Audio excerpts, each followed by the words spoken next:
I've gone away and crafted 5 more for you guys. Let's jump straight into them. Right, let's kick it off with email number 6, following on from the previous 5, the mini value drop. Free 3-step script. Hey, John, I wrote a 3-step script that's helped my clients reduce ghosting after demos. Happy to send it over or stay out of your inbox. Up to you. Why it works? Well, it offers something of value right away. You've got a free 3-step script. No strings attached, just value. Low pressure. Hey, I wrote a 3-step script. Happy to send it over. I can stay out of your inbox. Totally up to you. It lets them feel in control. This works really, really well. Now, it depends. Obviously, you can tweak this to make it work for your own product, however you're selling or whatever you're selling. But a free giveaway, and it's very clear, 3-step. Value add, free, 3-step. Merge them together. I can send it over to you. It's working really well for X, Y, and Z common problem that you know they've got. And let's face it, everyone's got ghosting problem right when it comes to demos. Happy to send it over, or I can stay at your inbox. Again, tweak the phrasing or the words to make it suit yourself in terms of how you would naturally talk and get that authenticity across. Really, really good. The mini value drop. Email number 7, the hyper-specific compliment. That post on churn. Hey, Sarah, read your post on churn reduction and loved the bit about proactive onboarding. We built something similar into a tool that's reduced churn by 31%. Happy to share it if you'd like. Why does this work? Well, straight off from the bat, you've done your homework. The subject line, that post on churn. Why is this going to resonate? Because they've written a post on churn and you've done your homework and you've highlighted it. It ties your product to the existing thought leadership. Read your post on churn reduction. Loved the bit about proactive onboarding. We've actually built something similar into our tool. And here's the result. It's reduced churn by 31%. And again, you're lowering the pressure here again, right? Happy to share it if you'd like. And you don't even need to have a question mark in this. Happy to share if you'd like, ... And it's all about being personal. This is super relevant to them, right? It's not about what's relevant to you right now. Hey, I want to sell my product to people that I think need it. You've gone out and done your homework. This is super relevant to them because they've written a post on churn. Hey, funnily enough, we built something similar into our tool. And guess what? It's reducing the problem that you are talking about. I can share it with you right now. That gets cut through.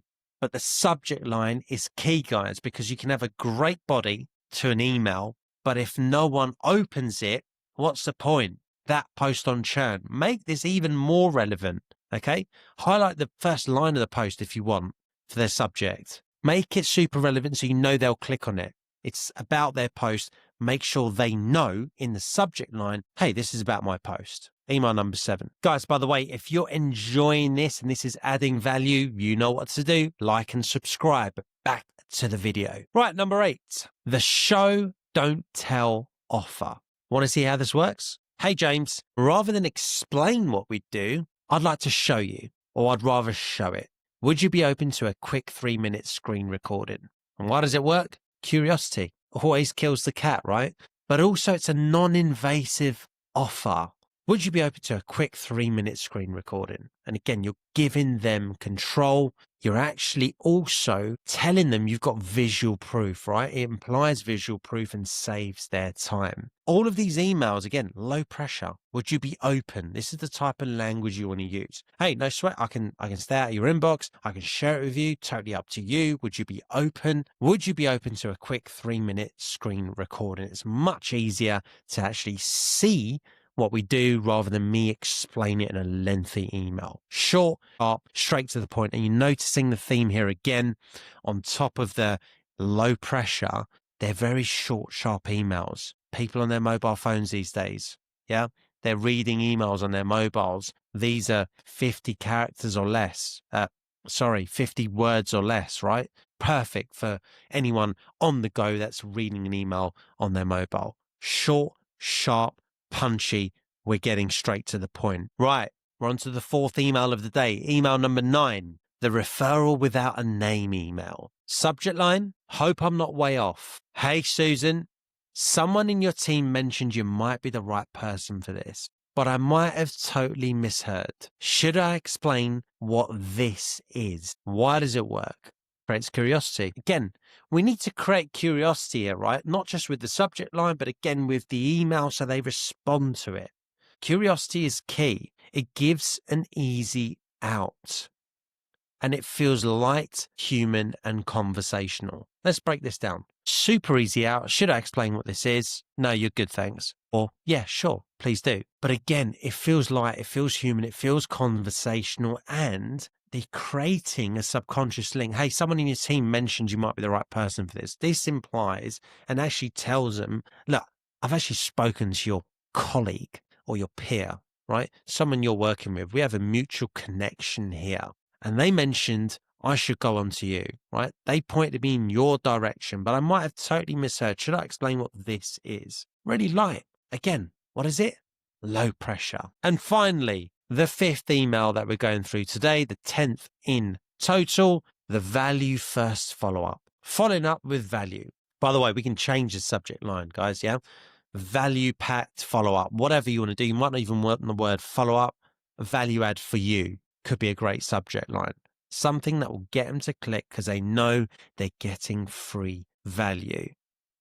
Hey, Jonathan, following up, but not empty-handed. Nothing worse than a following up email, is it? Just checking in, following up on my previous email. Come on, they got the previous email, right?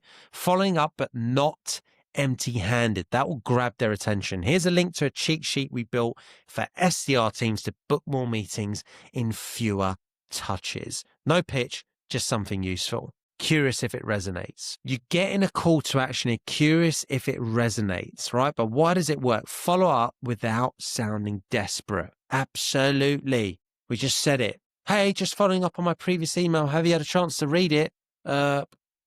Funny enough, no, I hadn't. I really needed this email for you to tell me to read it. No, that's not going to work, right? We need to follow up without sounding desperate, and we need to add value. Nothing worse than repeating yourself, as we've just covered. It opens a door for future conversation. Curious if it resonates.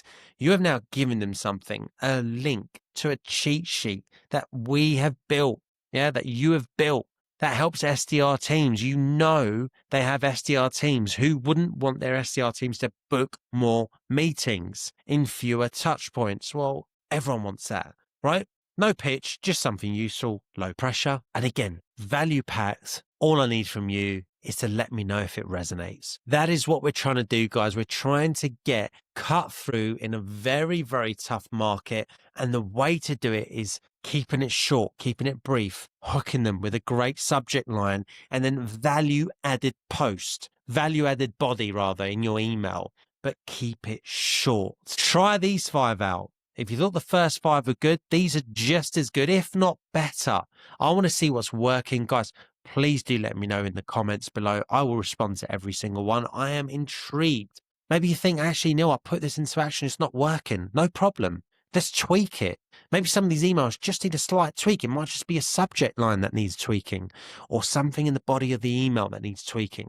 But we're going to have to be working really smart in today's market. So SDRs and AEs, you'll have no shows and maybe you want to take control of it yourself, or you're also great AEs also supplement their own pipeline with their own outbound effort. Business development is a key tool in your arsenal if you're a successful AE. If you want to be the best AE, you want to make sure that you're doing your own outreach and building your own pipeline on the side, because if for whatever reason your pipeline drops from your SDR, you've still got your own pipeline to fall back on. That is what the top 5% of AEs do.